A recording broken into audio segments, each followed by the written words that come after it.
Milioni ljudi gotovo su umirali od žeđi, ali su bili spaseni zahvaljujući jednoj steni.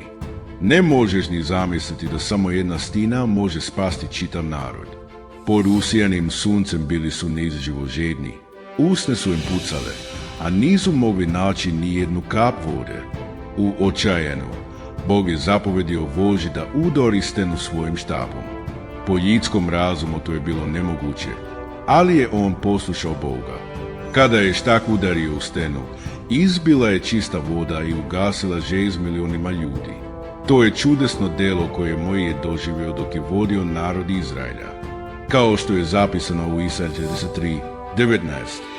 Evo, činim nešto novo, već nastaje, zar ne primjećujete? Očiniću put u pustinji i rik u pustoši. NSPL. Draga braćo i sestre, čak i u najtežim trenucima Bog može da te snade na način koji nikada ne bi očekivao. Ako se nalaziš u očajanju, neka ti Bog otvori put.